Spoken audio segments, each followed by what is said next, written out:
మాజీ ఐపీఎస్ అధికారి ఏబి వెంకటేశ్వరరావు 10 ఏళ్లుగా ఆంధ్రప్రదేశ్లో తరచూ వార్తల్లోకి ఎక్కిన వివాదాస్పద వ్యక్తి.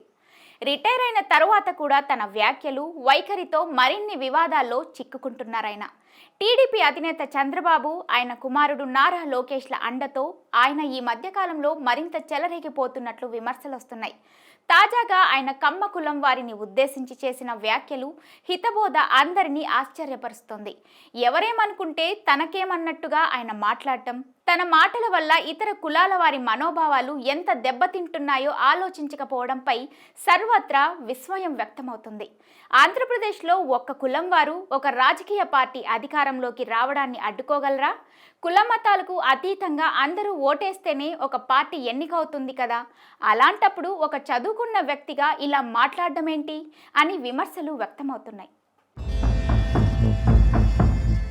ఆంధ్రప్రదేశ్లో వైఎస్ఆర్సీపీ అధినేత వైఎస్ జగన్ మరోసారి అధికారంలోకి రాకుండా కమ్మ కులం వాళ్ళు అన్ని రకాలుగా అడ్డుకోవాలన్నది మాజీ ఐపీఎస్ అధికారి ఏబి వెంకటేశ్వరరావు ఇచ్చిన పిలుపు. ఇందుకోసం ఏం చేయడానికైనా సిద్ధంగా ఉండాలని, అహర్నిశలు కష్టపడాలని కూడా ఆయన తన కులం వారిని కోరుతున్నారు.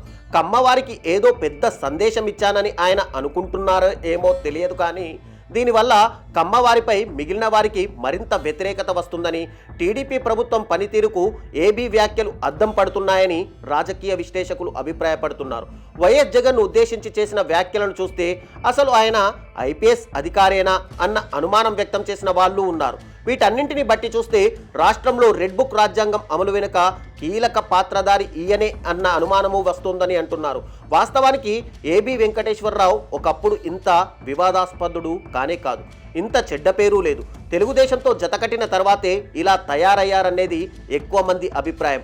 రెడ్ బుక్ సృష్టికర్త లోకేష్ కనుసన్నులలో పనిచేస్తూ అరాచకాలకు కేర్ ఆఫ్ అడ్రస్గా మారానన్న విమర్శలు ఎదుర్కొంటున్నారు. 2014 టర్ములో చంద్రబాబు ప్రభుత్వ వ్యవహార శైలి వల్ల కమ్మవర్గం వారు ఇతర సామాజిక వర్గాల దృష్టిలో విలన్ల మాదిరి కనిపించేవారని, తత్ఫలితంగానే మిగిలిన కులాలన్నీ ఏకమై తెలుగుదేశం పార్టీని ఓడించాయని, ఆ తర్వాత వివిధ కారణాలతో 2024లో అధికారంలోకి వచ్చినప్పటి నుంచి మళ్ళీ ఇదే ధోరణి ఆరంభమైనట్టుగా కనిపిస్తోందని అంటున్నారు.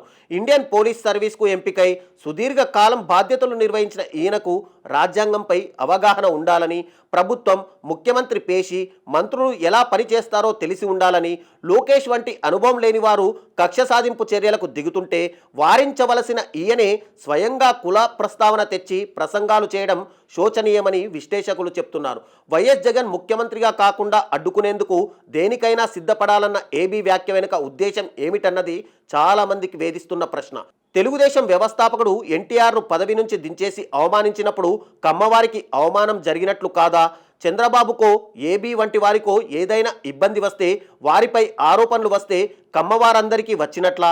ఏ కులంలో అయినా లాభం కొందరికే ఉంటుందని, సంపాదన పెత్తనం కూడా కొందరికే దక్కుతుందని, అలాంటి వారు కులంలోని ఇతరులను రెచ్చగొట్టి పబ్బం గడుపుకుంటారని, ఏబీ కూడా సరిగ్గా అదే పని చేసినట్టుగా కనిపిస్తోందని సోషల్ మీడియా వేదికగా అనేక విమర్శలు వస్తున్నాయి. ఏబి వెంకటేశ్వరరావు వంటి వారి ధోరణి వల్ల రెడ్లతో సహా మిగిలిన పలు కులాల వారిలో అభద్రతాభావం ఏర్పడుతుందని, పైకి కాపులను కలుపుకున్నట్టు కనిపిస్తున్నా వారికి క్షేత్రస్థాయిలో అనేక అవమానాలు జరుగుతున్నట్టు చెబుతున్నారు. ఇక పవన్ కళ్యాణ్ డిప్యూటీ సీఎంగా ఉంటే ఆయనకు పోటీగా లోకేష్ను కూడా ఆ హోదాలోకి తీసుకురావడానికి జరుగుతున్న ప్రయత్నాలు కాపులలో కాకరేపుతోంది. ఈ విషయంపై జనసేన, టీడీపీ మధ్య సోషల్ మీడియాలో వార్ జరుగుతుంది.